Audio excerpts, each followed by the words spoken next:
Pleased to welcome the coach of the Battlehawks, Coach Anthony Becht, in with us once again. Yeah, Take me through this offseason. A lot of secrecy, a lot of waiting. Did you always know you were going to be back here? Well, it was never 100% because obviously the speculations with the merger and all that kind of stuff. But we knew that, if the league was happening this year in 2024, we were going to be a part of it. This is the number one market. It's the number one team, number one fan base, number one revenue builder, right? So everything is modeled around St. Louis. So I felt good about it. It's just how it would look, the model and everything moving forward. But listen, it's all done now. Excited for 2024. Why is this the right time for this merger of these two leagues? Yeah, I mean, when you're talking about longevity, having a product that can last, merging two of the big spring leagues together makes sense. You can't have two. It's just not.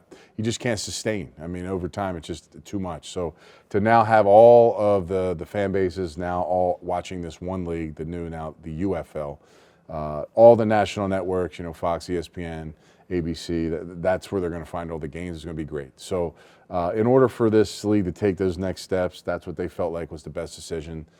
It keeps us in play, which is great, and we're just going to continue from the football side to continue to get better. Been adding a lot of players over the last couple weeks. Give me some new names that Battlehawk fans should be excited about. Yeah, Ja'Cory Pearson is a receiver. He was the best statistical receiver in the league. Blake Jackson's another guy we brought on. So we technically have 4 of the top 6 receivers in the XFL last year, which is pretty exciting. Max Borghi's a running back we added from Houston. We feel like he is very similar to Christian McCaffrey. He's that kind of player. Defensively, really got bigger inside. Antoine Jackson, we felt like was the best D tackle in the league. Came from Seattle. A couple key pieces. Revamped our corners. Really want to increase that. We added some pass rushers, better pass rushers. We were good pass rushing, but Peter T, who we got from Vegas, was the defensive player of the year. Really excited. He wanted to play for the Battlehawks, which was great. And we picked up a couple other guys that, to me, are really premier pass rushers. So defense is going to look a lot different as far as just the size inside and our speed and our coverage ability. All our linebackers are coming back. We added a couple new names there, but we love that core of guys. And again, it's going to be great. And of course, our quarterback room. AJ obviously.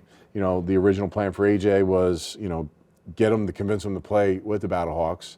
And, he wanted to get back in the league. He wanted to get that chance. So he did both of those things. He took care of business. He did his part, came into the league, was a really good quarterback, got to go to the Bengals, active roster. All those things were great. So now it's just, okay, what are we going to do this year? I want all those guys back. Nick Tiano won us a game against Vegas. We really like him. We think he's a starter in this league. Manny Wilkins, our third guy last year. We think he can win in this league. So, again, there's going to be competition across the board. Everybody's going to have to earn it, and we'll know that quarterback room, what that'll look like here in a couple weeks. Once AJ's taking some time with his family, we can start talking about what that looks like. But regardless who's playing quarterback, we like our room from last year. A lot of teams added some new pieces. We have consistency. We like what we got. Another year in the system, guys get better. We think that'll be well. AJ's story is kind of what this league is about, right? He comes in, shows out, gets another chance in the NFL. Just how great did that make you feel? 100%. I mean, we had 16 guys, make training camps, sign with NFL teams. I mean, that's pretty impressive. That led the way among the other 60 guys that got pulled on. But yeah, his story is great, and his story is what every other player in our league wants to be like. Every position in our team wants to have that kind of success. Join the team, win the spot, play well, and get their chance again or for the first time at the next level. So, yeah, you're right. His story was great, and I think every player is trying to do that same thing. Training camp right around the corner, getting ready to get back on the field and coach these guys up. What do you think you learned about yourself as a coach in the first year that you're going to carry to this year? Yeah, coming into this thing, obviously first-time head coach, I had a plan in mind. I think the biggest thing for me was just setting the culture of our team. I was really happy about that. And I think what's going to happen is now with the new players coming in, we have a core of guys that understand the culture that will be able to kind of feed in and govern the own body of the team. I don't have to do all of that, right? There's an expectation level. And also for me is just how do we get over the hump, better execution. How do we start faster early in the season? I know we had an exciting first game and everybody loved it, but we only played a minute and 30 seconds of that game really good, and it worked out for us in a positive way. But can we start the season faster? And I think that comes with AJ playing his first game in a long time, guys learning what they're trying to do, and it obviously improved to a really elite level at the end of the year. And at home, when we're coming home, I think we want to set the standard a little better at home. I mean, we had some really good wins, but I felt like, again, starting faster, being a little more diligent. I just want to be the aggressor this year. We should have confidence. Nothing's changed offensively, defensively from a scheme standpoint. We added some more weapons. Like, let's go out there with confidence and really put something together so we can get into the playoffs.